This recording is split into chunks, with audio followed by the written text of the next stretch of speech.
He's unmuted. Is it Eberline, Mr. Klein? Is that correct pronunciation? I want to do you justice. Thank you. Yes, it's Eberline. Okay, thank you.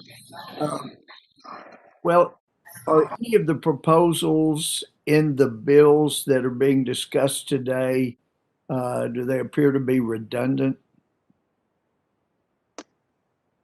They're not redundant. Thank you, Mr. Gohmert. And they're not redundant.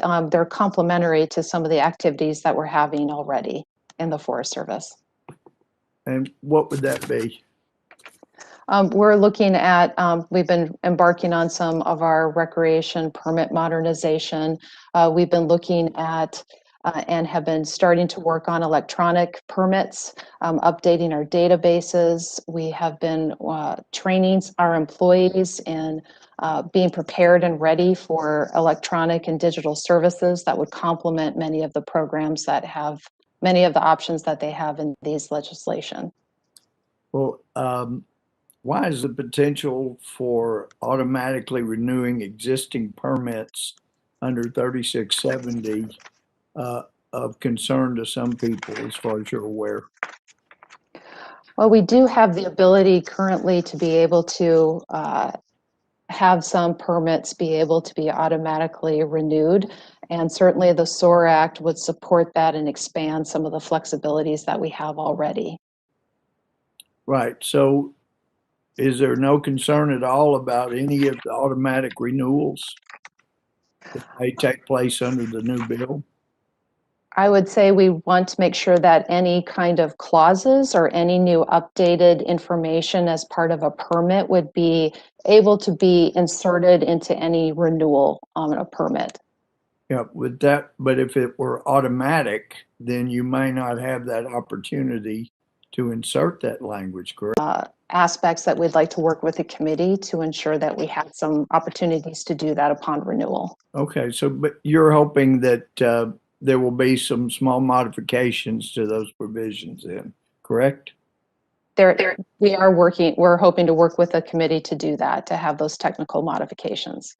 And I understand from what's been testified to the Forest Service and the BLM, you want very much to work on the issue of climate change. I was informed by the immediate past director of NASA that they have found that the moon's orbit is changing slightly, and so is the Earth's orbit around the sun.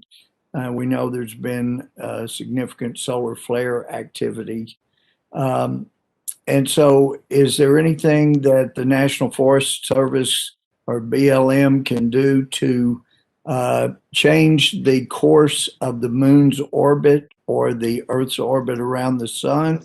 Obviously, that would have profound effects on our climate.